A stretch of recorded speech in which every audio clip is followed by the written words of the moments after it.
Alright, hey, I know I look like hell, dude, always. Anyhow, so yeah, I'm pretty sure I'm going to title this video Jim Rizoli or whatever and Gypsy Foxx on autoimmune disease and alcoholism, disease of whatever, something like that. And I usually don't do this, but because I have such a low subscriber base, there's a lot of freedom to that.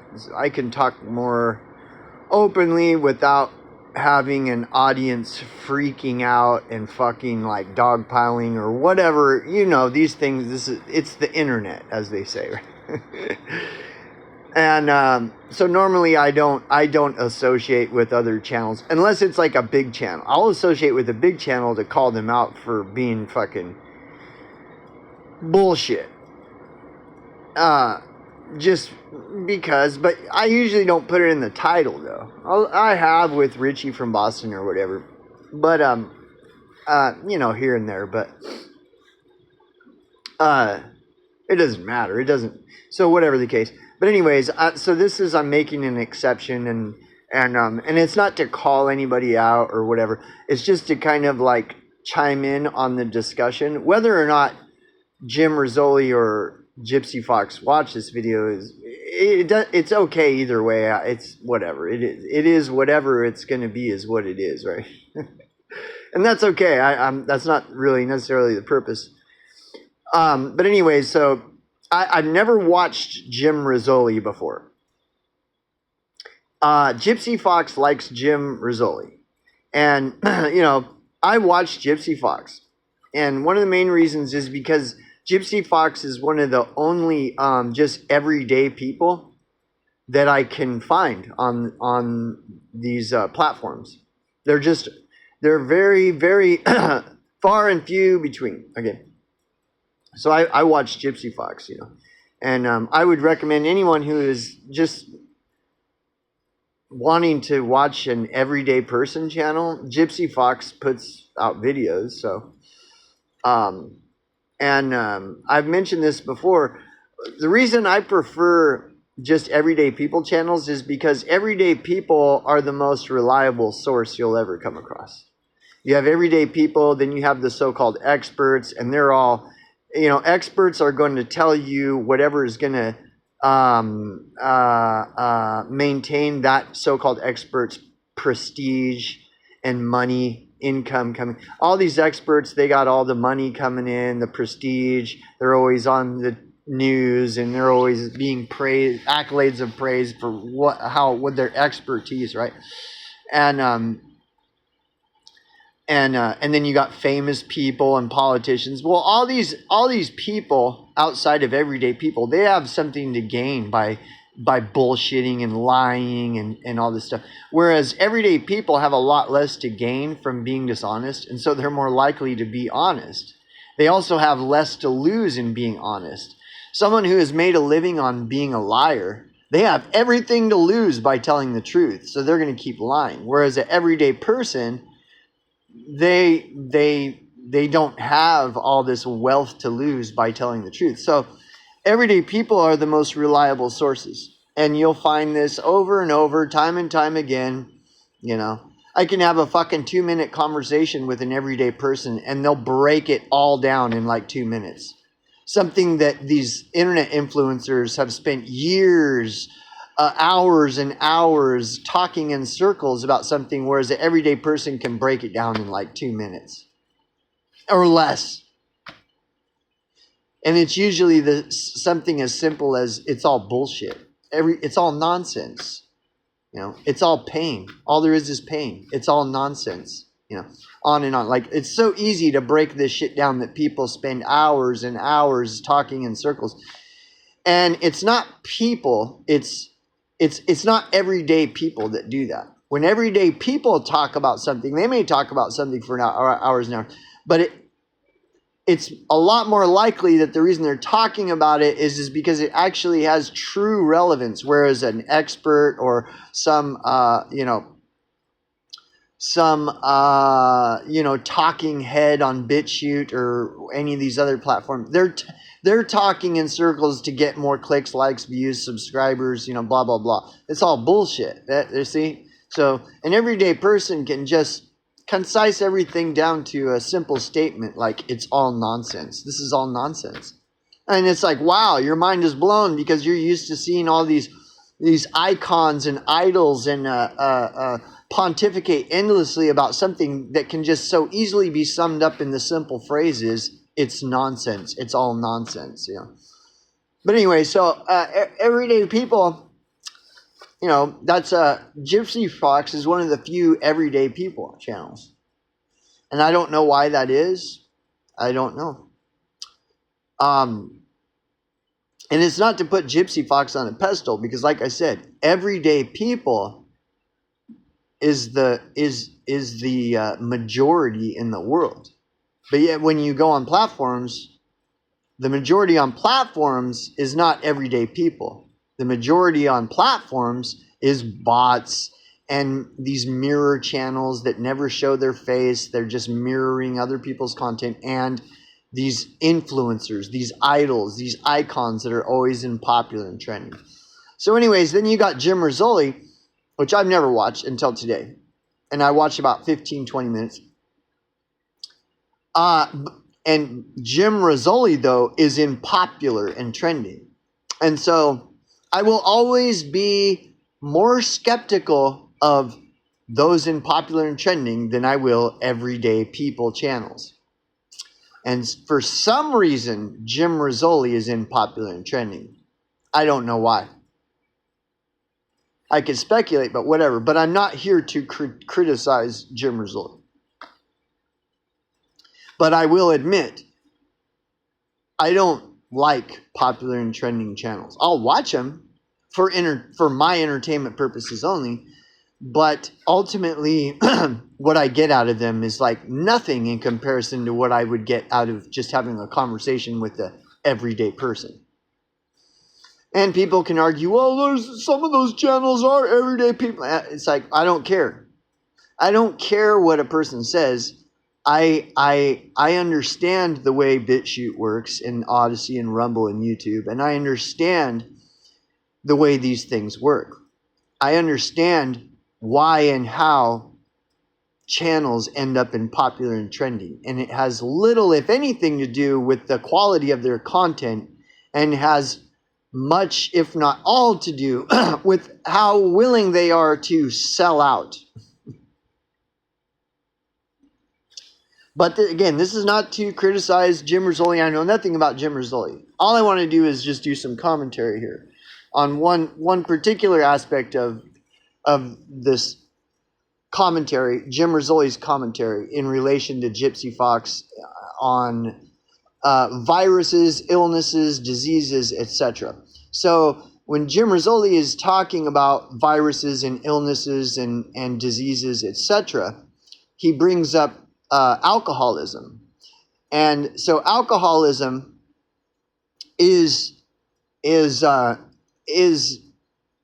deemed a disease. And it's not just by certain, it's actually, like if you look up, what is that book called? There's a really big book that lists all the mental illnesses, mental diseases and shit. And alcoholism is in that book. So it's not specifically necessarily that there is some cult that has ruled alcoholism as a disease. It's your society's medical industry that has deemed alcoholism a disease. So people will refer to alcoholism as a disease in the medical field, in the psychiatric field. The entire medical and psychiatric field has deemed alcoholism as a disease. And so Jim Rizzoli is talking about alcoholism and the phenomena of how it is determined as a disease, it's a disease. And then Jim Rizzoli goes into explaining how it's not really a disease, right? Just like many other things are, even though the medical and health industry has defined them as a disease. They're not a disease. Okay.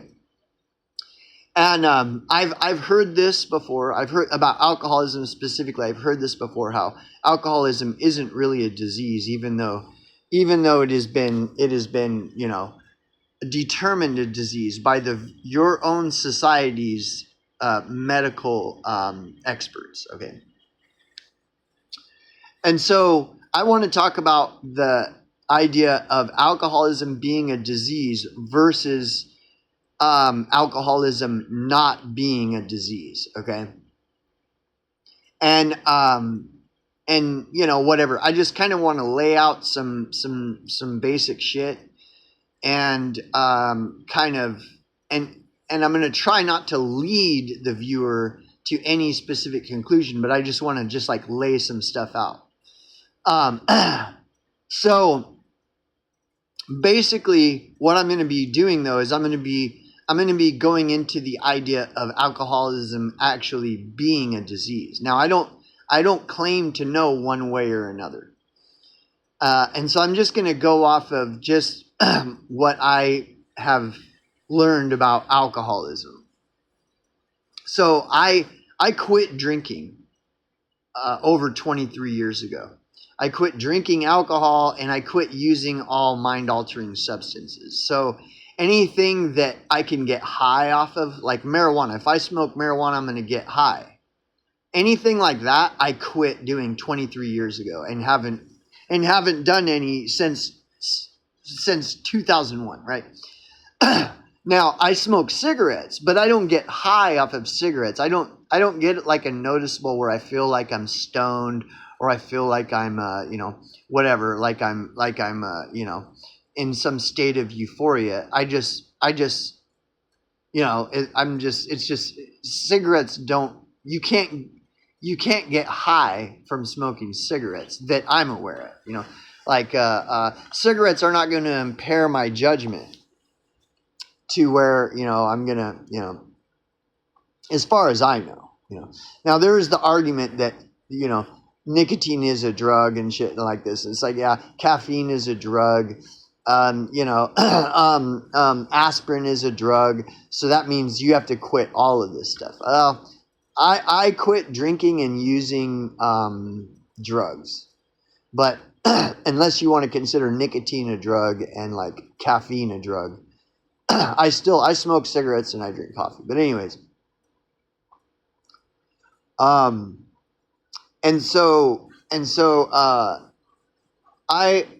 but before I would shoot heroin, I would inject heroin, I would inject crack. Yes, you can inject crack. You use lemon juice to break crack down to a liquid form. That if you want to, anyways, I'm not trying to. I'm just saying yes, you can inject crack. I've done like most drugs. I've never done fentanyl. I've never done Molly. I've never done DMT. But most drugs I've done. And when I did them, I did them excessively. And so ultimately, the reason that I quit doing that, including drinking alcohol, is because it was just causing me a bunch of problems, And some people, it doesn't cause them problems. Some people can use these substances and it doesn't really affect them. Whereas other people, when they use them, they tend to end up using them excessively and then get and as a result have a bunch of life problems and also cause a bunch of problems for other people, right? And so I'm one of those people who I've always, whenever I've used any kind of substance, like intoxicating substance, I always eventually ended up causing me problems as well as causing everyone else problems. And so for me, I'm the type of person that it's better for me and everyone else that I just don't participate and partake in drinking alcohol and doing drugs and stuff. Now, is it because I have a disease? I don't know. I am not an expert, so I can only go off of my own experience and my experience being a person that has a problem with these things and ends up causing problems for other people because of my problem with these things.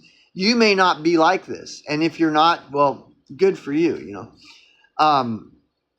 If you want to talk about like eugenics, you want to talk about eugenics. If you might be a eugenicist. You might be a eugenicist and you don't even know it. You know, if you know that where you look down on people who have a drinking problem, like that there's something wrong with that person, and that's the way eugenics approached alcoholism. Is people who have alcohol problems, they should just be removed from the face of the earth. We need to, make sure that they don't reproduce and stuff, because we don't want alcoholics and we don't want these people in our society. So you might be a eugenicist. You might even be an admitted eugenicist where you say, yeah, I agree. We shouldn't allow people who have problems with drugs and alcohol to procreate, those people should just be completely extricated from society. Well, that's eugenics. And a lot of people don't know that eugenics was set to basically genocide alcoholics from the earth. Like all people who have a drinking problem must be wiped off of the face of the earth. See, you might be a person who believes in genocide. Well, but see, the problem is there are people that don't believe in genocide. They strongly disagree with genocide, right? And there are other problems with the eugenics approach to things like drug addiction and alcoholism. Whether you want to term it a disease or not, an alcoholic is addicted to alcohol, right? Now, is that a disease? For a person to be addicted to a drug, is that a disease? Maybe it is, maybe it isn't. I don't know. But that doesn't, just because alcoholism isn't a disease, doesn't refute the fact that there are alcoholics, and alcoholics are addicted to alcohol. And alcohol addiction, you may not be aware of this. Alcohol addiction is the only addiction that a person can die from the withdrawals of. So let me put it to you plainly. If you are addicted to alcohol, you could die from withdrawals, alcohol withdrawals.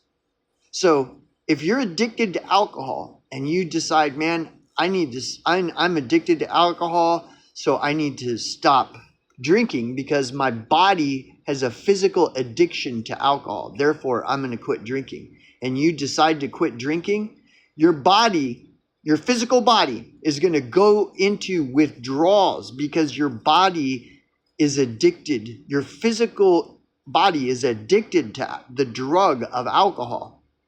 And so you're going to go into withdrawals. And the drug alcohol is the only drug that a person can die from the withdrawals of alcohol. That means if you're addicted to alcohol and you decide to quit, the withdrawals that your body goes through from stopping alcohol intake could literally kill you.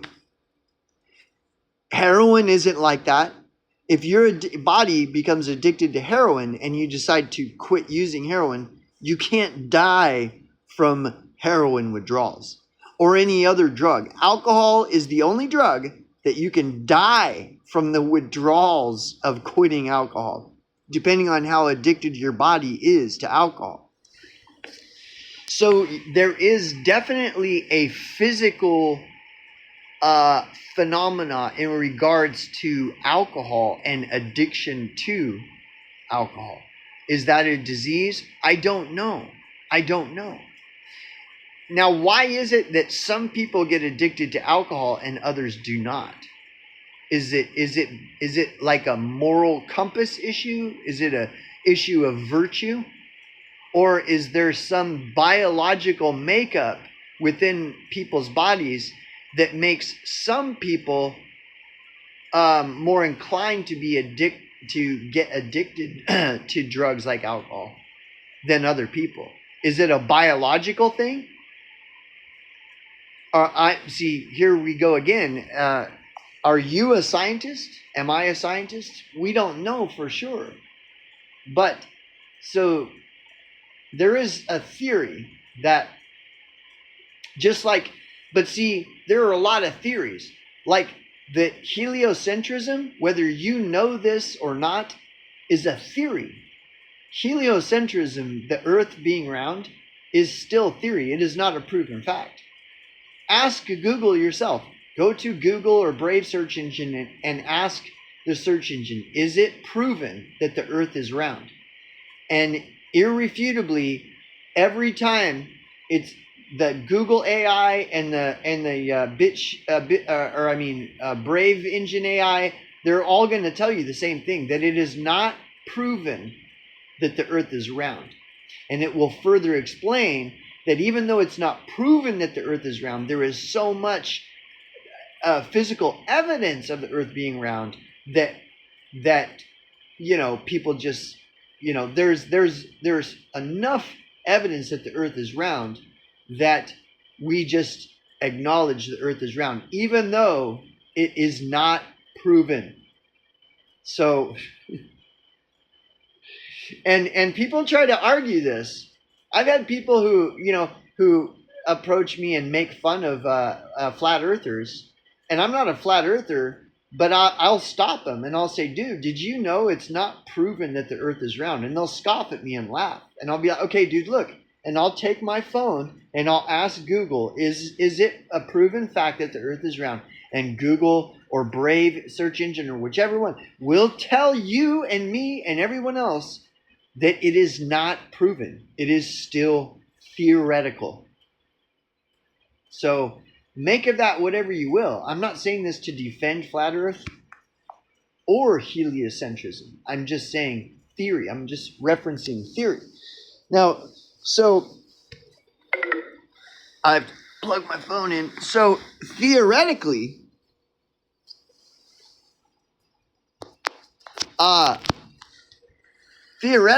alcoholism is determined a disease.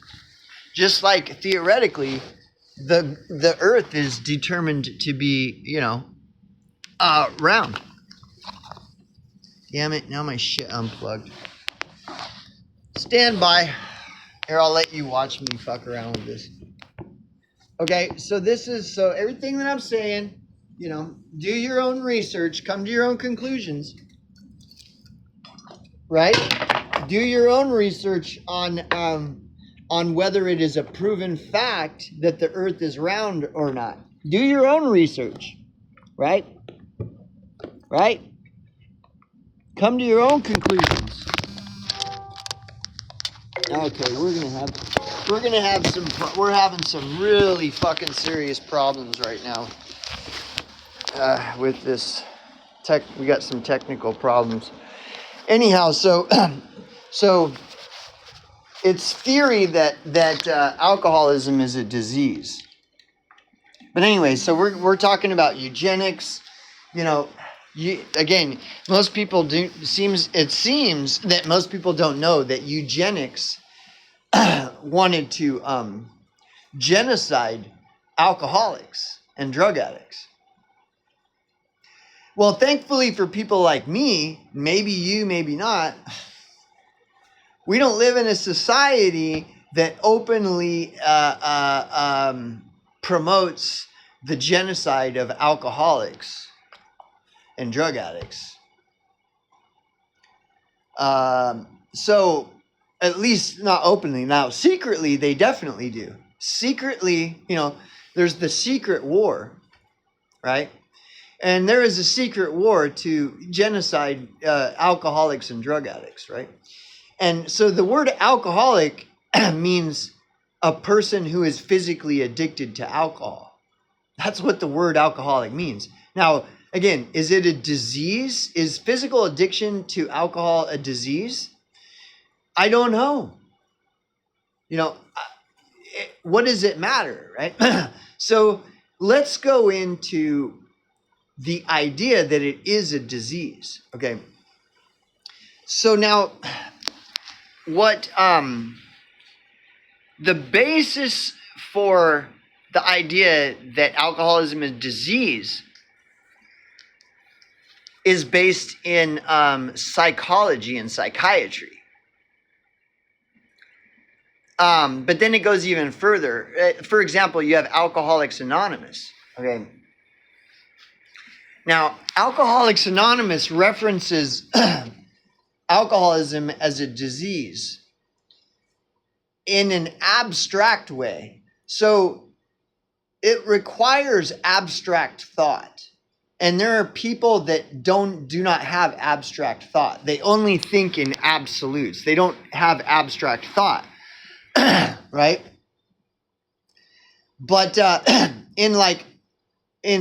with Alcoholics Anonymous, as using Alcoholics Anonymous as an example, when Alcoholics Anonymous presents alcoholism as a disease, it is in an abstract sense, and it leaves it up to the observer as to it, to speculate for themselves how literal the disease of alcoholism is. But it's definitely a disease in an abstract sense.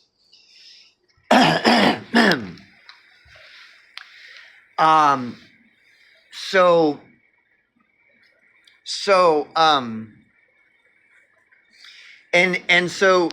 the 12 step is like it merges like science with spirituality, and so Alcoholics Anonymous presents the disease of alcoholism as a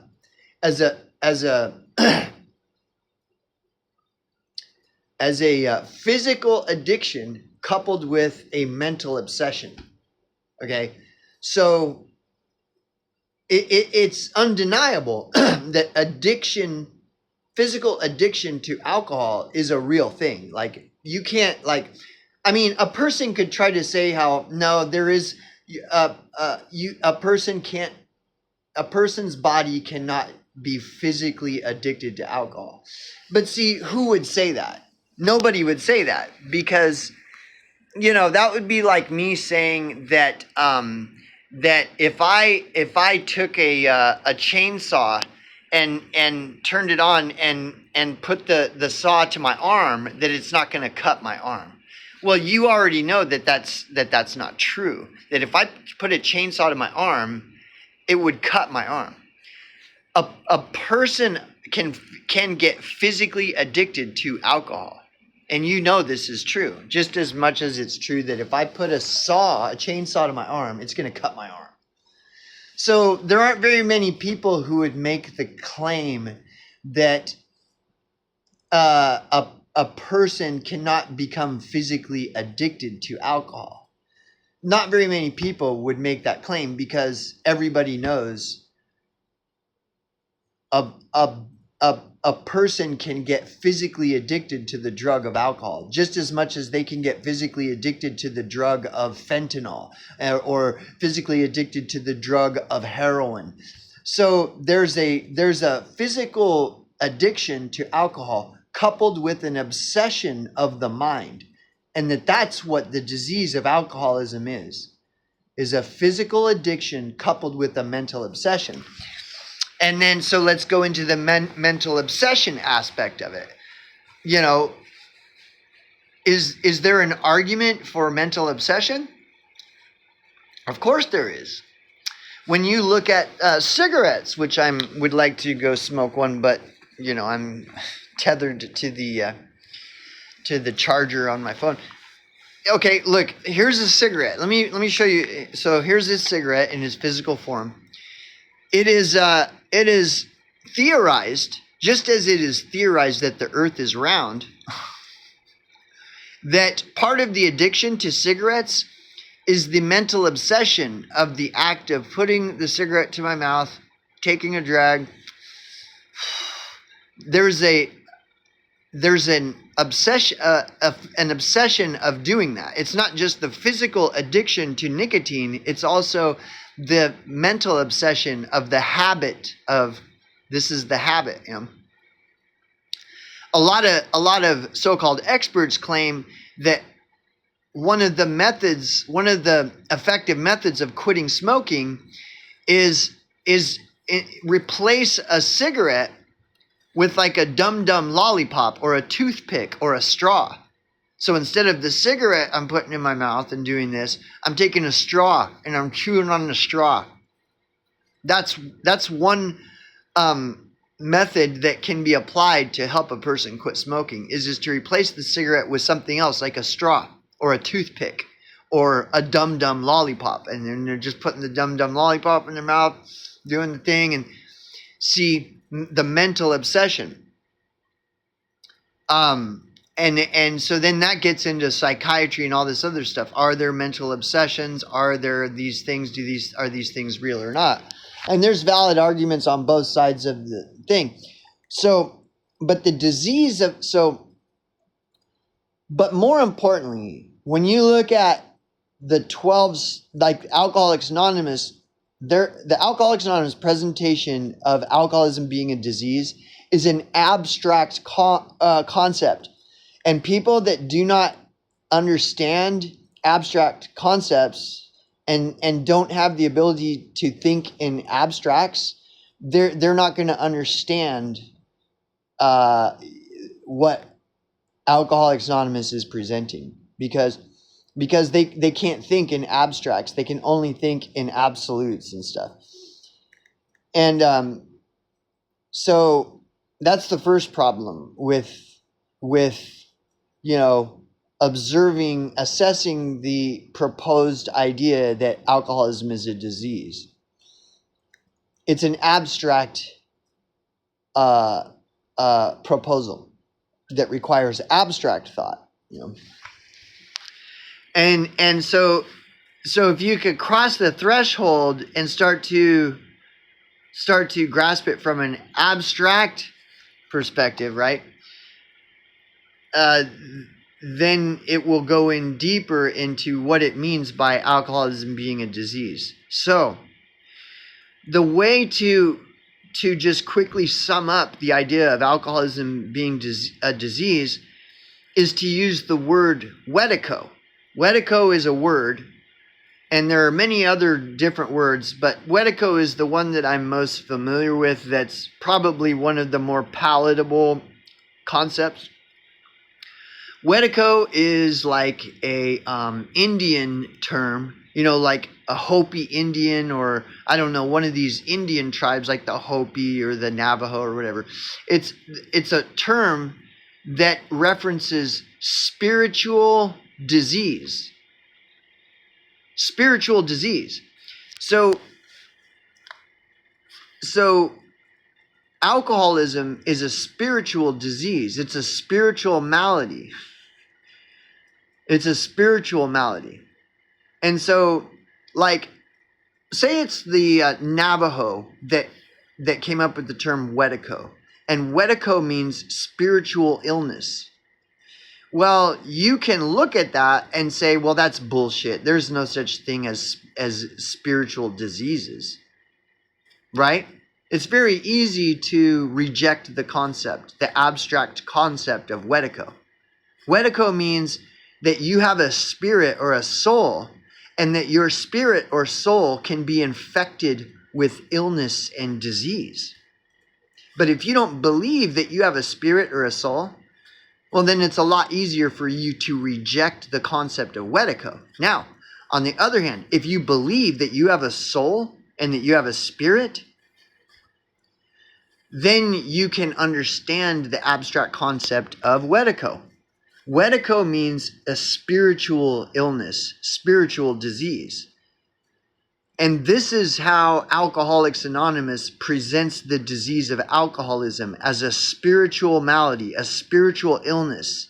coupled with a physical addiction and a physical, like when you're addicted to alcohol, you're physically vomiting, you are physically sick.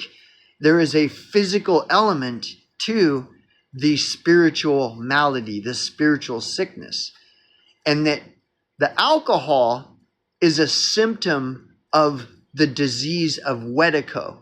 Now, Alcoholics Anonymous doesn't use the word Wedico, but Alcoholics Anonymous presents the abstract concept of Wedico. It's Wedico is the root of the addiction to alcohol, is Wedico.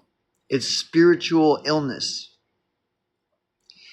And that spiritual illness can be, what's the medical term? Can be diagnosed. Spiritual illness can be diagnosed and effectively addressed. Okay? So that is the disease of alcoholism, according to Alcoholics Anonymous. Now, the health industry also regards alcoholism as a disease.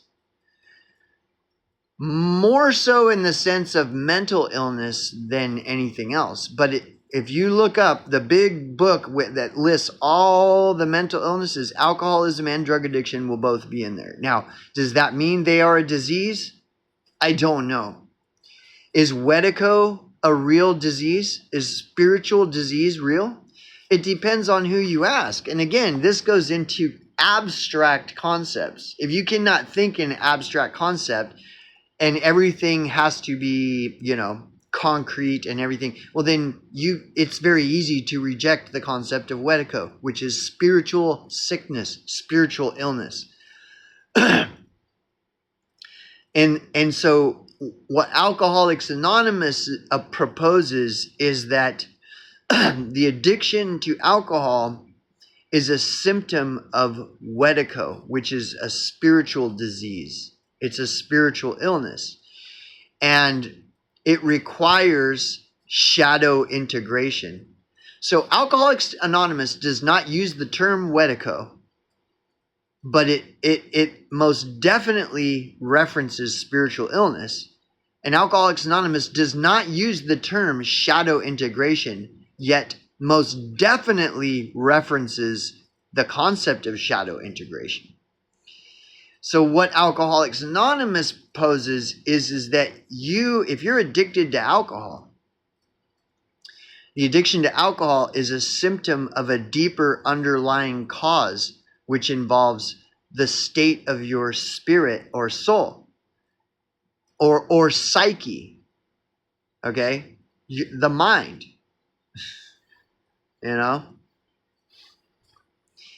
and the obsession. Okay. And so, and when you start to look at what the obsession is with a person who's addicted to alcohol, let me put it to you like this, like an alcoholic is obsessed with avoiding pain. That's what it is. So an alcoholic might start off drinking and it's fun. The pattern with the alcoholic is that it starts off drinking is just fun. Then after a while, it becomes fun with problems, okay? But they're still fun. It's just fun with problems. Now there are problems. But over time, with alcohol addiction, it becomes just problems, right? And no fun. It's not fun anymore. You're drinking to get well because your body is sick without the alcohol. Same with heroin. First it's fun, then it's fun with problems, heroin.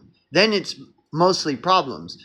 You're only using heroin to avoid the pain of withdrawal, right? And that's just the physical ailment of addiction. But when you couple that with a obsession of the mind, it's an obsession as well. And what the obsession becomes is avoiding the pain of withdrawal from alcohol, avoiding the pain of withdrawal from quitting heroin. Also avoiding the pain because alcohol will become a person's best friend. Like cigarettes are one of my best friends. The pain of losing a friend. If cigarettes is one of my only friends, however pathetic that might be, it's going to hurt when I quit smoking. And so it's about avoiding pain. And what people fail to realize is that's what everything is about, avoiding pain. Everyone is spending all their money and their time and everything about their whole existence. They're in slaves of pain. They're slaves to pain. Everything that they do is to avoid pain. Whether it's existential or non-existential, it doesn't matter, because the only thing that's important is that I don't feel pain. That's the obsession of the mind. And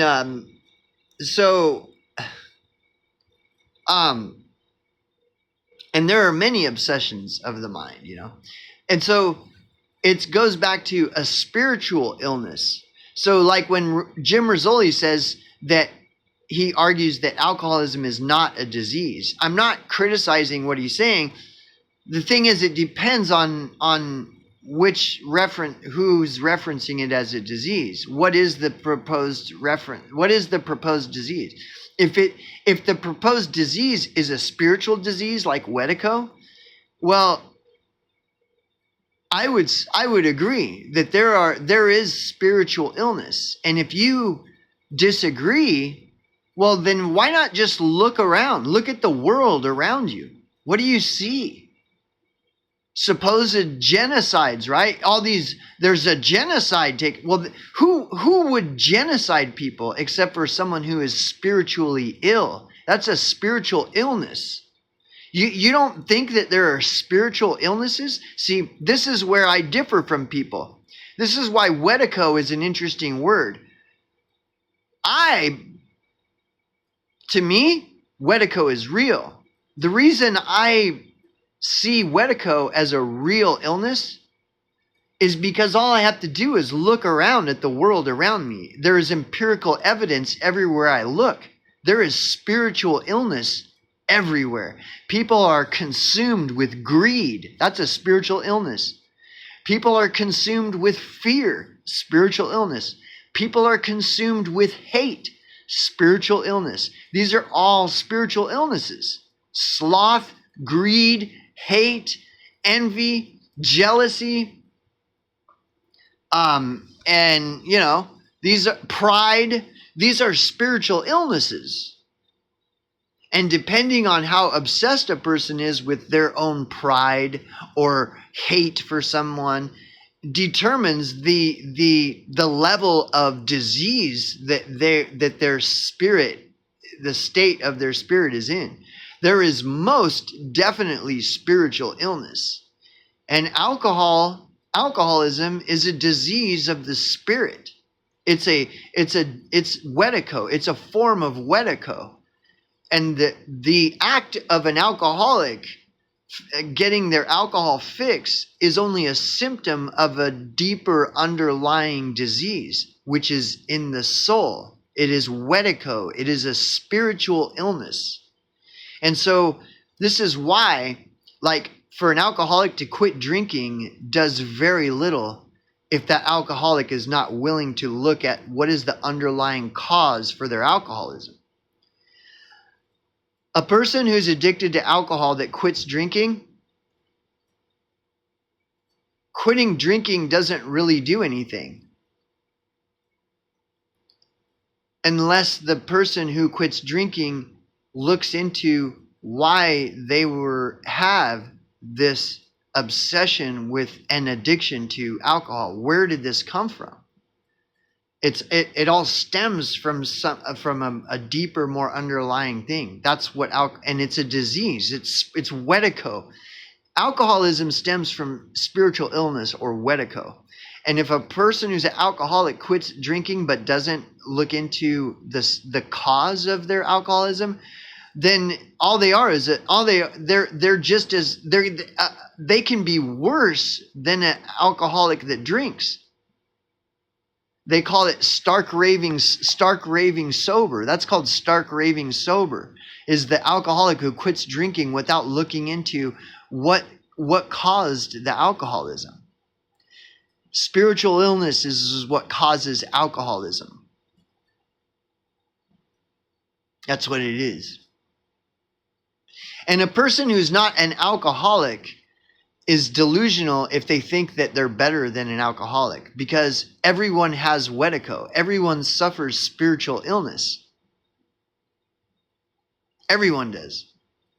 Like I could be totally drug and alcohol free, but I'm a serial killer, and I just fucking kill people. Well, I'm not an alcoholic, so I'm better than those alcoholics. I just kill people. I don't drink excessively. I just kill people. So to think that you're better than someone because they're an alcoholic and you're not is total delusion. That would be like saying that a serial killer who's not an alcoholic is better than an alcoholic that doesn't really never killed anyone, let alone a serial killer. And they're just kind of outside of being an alcoholic loser or whatever you want to call them. They're not really causing anywhere near the harm that a serial killer is. Like, you're delusional if you look at things that way. Like, that's ridiculous. You're no better than an alcoholic. I mean, you can be have a mental obsession with money, sex, pornography. There are all kinds of mental addictions that are coupled with a physical ailment. Okay, like for example, addiction to porn. Haven't you heard of stories where, like, a dude is so addicted to porn that they can't even have sex in the real world? That's a physical malady brought on by a mental obsession with pornography. It's like the dude can only get a boner if there's if there's like whips and chains involved, because they've been watching whips and chains porn they've been obsessed with whips and chains porn for 10 years. And so then when they get with the chick, the only way they can get a boner is if there are whips and chains involved, tie her up and shit like that. Like, there are all kinds of spiritual maladies. There's all kinds of spiritual illnesses. There's all kinds of Wedico. So again, we're going, like, just talking about Jim Rizoli's assessment of alcoholism being a disease versus not being a disease. I mean, I don't know. I'm just laying out just like things that I've learned and based off of me actually being a fucking alcoholic. It's a spiritual disease. Alcoholism is a spiritual disease. Just like addiction to porn is, or addiction to money, or addiction to prestige, or you can get addicted to any and everything. It's a spiritual illness. And Jim Rizoli believes in the Bible. Well, the Bible talks all about this. Sin, sin is an illness. It's a disease that you die from. You die from sin. The wages of sin is death. Right? Repent of your sin. Well, it's the same. Like, repent of, your glutton for alcohol, or repent from your hatred of the Jews, or it's all, and this is like practically every religion worldwide has all these fucking like glaring similarities in their philosophy. Wedico is a term, I don't know if it's Navajo term or whatever, but Wedico references spiritual illness. It's very simple. And again, there's empirical evidence of spiritual illness all around you. Look at Klaus Schwab. Look at Bill Gates. That is chronic spiritual illness. Like, these people are chronically spiritually diseased. They are it is disease, man. And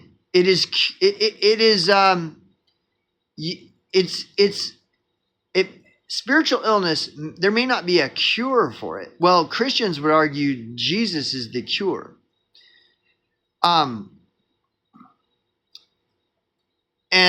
But I mean, it depends on your interpretation of the Bible.